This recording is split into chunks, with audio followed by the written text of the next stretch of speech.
اور 3 سال کے بعد بادشاہ آپ کو ضعیف اور کمزور دیکھے گا تو اس کی سزا مجھے بھگتنی پڑے گی۔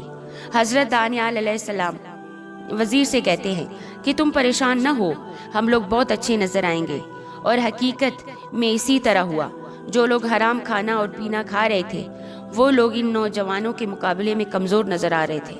اسی دوران خداوند عالم نے حضرت دانیال علیہ السلام کو خوابوں کی تعبیر کا علم عطا کرتے ہیں۔ اس کے بعد جب 3 سال گزر جاتے ہیں تب ان نوجوانوں کو بادشاہ کے دربار میں حاضر کیا جاتا ہے۔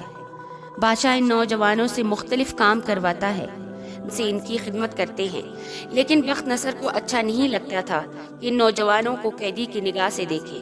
بخت نصر نے دانیال علیہ السلام کو خود کا وزیر بنایا اور اس دوران حضرت دانیال علیہ السلام کو پیغمبری مبعوث کرتا ہے۔ بابل کے لوگ حضرت دانیال علیہ السلام کی جاسوسی کرتے ہیں اور حضرت دانیال علیہ السلام کی رفتار و کردار کو دیکھ کر ان لوگوں سے برداشت نہ ہوا اور انہوں نے کوشش کی کہ حضرت دانیال علیہ السلام کو بدنام کر کے اور بخت نصر کو حضرت دانیال علیہ السلام کی نسبت بدظن کرے، اور بخت نصر سے جا کر کہتے ہیں کہ اے بادشاہ، تو نے اس شخص کو خود کا وزیر بنایا ہے لیکن وہ پیغمبر کی طرح رفتار کرتا ہے۔ اس کے علاوہ وہ شراب جو آپ پیتے ہیں وہ ہرگز نہیں پیتا۔ بخت نصر اس بات کو سننے کے بعد فوراً حکم دیتا ہے کہ شراب کو لایا جائے اور حضرت دانیال علیہ السلام کو دی جائے تاکہ وہ ان کو پیئیں۔ اور وہ چیز کہ جس کا انتظار تھا، حضرت دانیال علیہ السلام شراب نہیں پیتے تھے۔ بابل کے لوگ کامیاب ہو گئے تھے کہ حضرت دانیال علیہ السلام کو تخت تاثیر قرار دے۔ اس کے بعد بادشاہ نے حکم دیتا ہے کہ حضرت دانیال علیہ السلام کو جنگلے میں ڈال دیا جائے جو کہ شیروں سے بھرا ہوا تھا۔ لیکن عجیب تھا کہ حضرت دانیال علیہ السلام ان شیروں کے ساتھ بہت آرام اور سکون سے تھے۔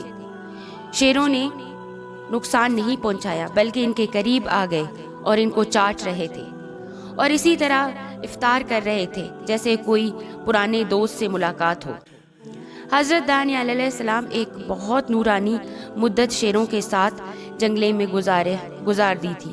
سارے وزیر اور مبشر پریشان رہتے ہیں کہ شیر حضرت دانیال علیہ السلام کو کچھ نہیں کہتے۔ کچھ عرصے کے بعد بابل کا بادشاہ بخت نصر ایک خواب دیکھتا ہے کہ جس کی وجہ سے وہ پریشان ہو جاتا ہے اور عجیب و غریب کام کو انجام دیتا ہے۔ بخت نصر سب سے چاہتا ہے کہ وہ اسے بتائے کہ اس کے خواب کی تعبیر کیا ہے، لیکن پھر بخت نصر کو بھی یاد نہیں رہتا کہ اس کے خواب میں تھا کیا۔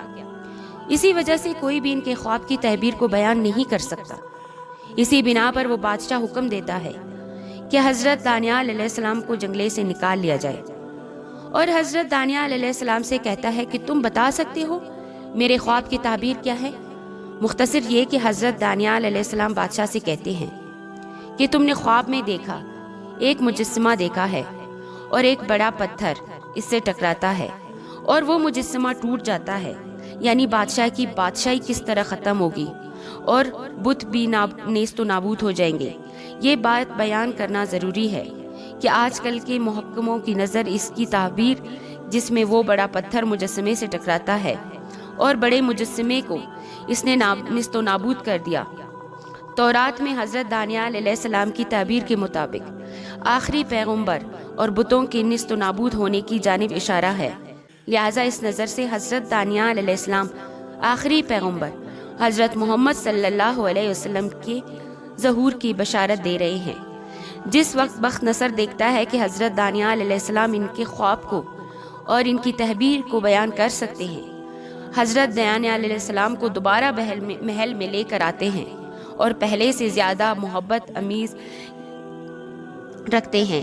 لیکن بابل کے لوگ حضرت دانیال علیہ السلام کا پیچھا نہیں چھوڑتے اور انہوں نے حضرت دانیال علیہ السلام سے نجات پانے کے لیے ہر برے طریقے کو آزمایا، اس بات پر سختیاں برداشت کی، لیکن پھر بھی بادشاہ کو راضی کر لیا اور بادشاہ کے حکم کے مطابق ایک بہت بڑا مجسمہ بنایا۔ اور اس کے بعد بادشاہ نے حضرت دانیال علیہ السلام کو حکم دیا کہ اس بت کے سامنے سجدہ کرو، اس کی پرستش کرو، اور ان سے کہتے ہیں کہ اگر اس کام کو انجام نہیں دیا تو تمہیں جلتی ہوئی بھٹی میں پھینک دیں گے۔ حضرت دانیال علیہ السلام بخت نصر کو جواب دیتے ہیں کہ ہم صرف خدا کی بندگی کرتے ہیں اور خدا ہم کو اس آگ سے جس میں تم ہمیں ڈالو گے بچا لے گا۔ بادشاہ اس بات کو سننے کے بعد بہت غضبناک ہوتا ہے اور حکم دیتا ہے کہ آگ کی بہت بڑی بھٹی بنائی جائے۔ انہوں نے حکم کی پیروی کی اور اس کے بعد حضرت دانیال علیہ السلام اور ان کے دوستوں کی جانب رخ کرتے ہیں اور کہتے ہیں یہ تم لوگوں نے خود اس کا انتخاب کیا ہے۔ اس کے بعد اگر دانیال علیہ السلام کو ان کے 3 ساتھیوں سمیت اس آگ میں پھینک دیتے ہیں اور بادشاہ 4 لوگوں کو آگ میں جلنے کا تماشا دیکھنے کے لیے اپنے تخت کا سہارا لیتا ہے، لیکن بادشاہ اس وقت آگ میں ایک عجیب چیز کو دیکھتا ہے۔ جب غور سے دیکھتا ہے کہ آگ میں 4 لوگوں کے بجائے 5 لوگ موجود ہیں اور 5واں شخص ظاہری شکل و صورت کے لحاظ سے ان 4 سے مختلف ہے۔ کچھ لمحے گزرتے ہی بادشاہ کو ایسا کہ حضرت دانیال علیہ السلام اور ان کے ساتھی بالکل پرسکون ہیں، جیسے انہیں کچھ ہوا ہی نہ ہو۔ بادشاہ اپنے ساتھیوں کو حکم دیتا ہے کہ ان لوگوں کو اس آگ سے باہر نکالا جائے۔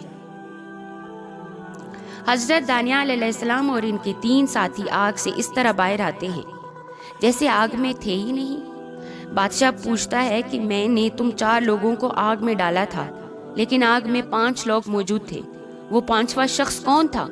حضرت دانیال علیہ السلام کہتے ہیں کہ وہ شخص جو ہمارے ساتھ تھا فرشتہ تھا۔ بادشاہ ان حالات کو دیکھ کر اعلان کرتا ہے کہ کسی کو بھی حضرت دانیال علیہ السلام کے بارے میں برا کہنے کا حق نہیں ہے، اور حضرت دانیال علیہ السلام آخری عمر تک ان کے ساتھ رہیں گے۔ اس وقت کو سالوں گزر جاتے ہیں اور بادشاہ بابل میں اس دنیا سے چلا جاتا ہے، تو حضرت دانیال علیہ السلام وہاں کا خلیفہ بن جاتا ہے۔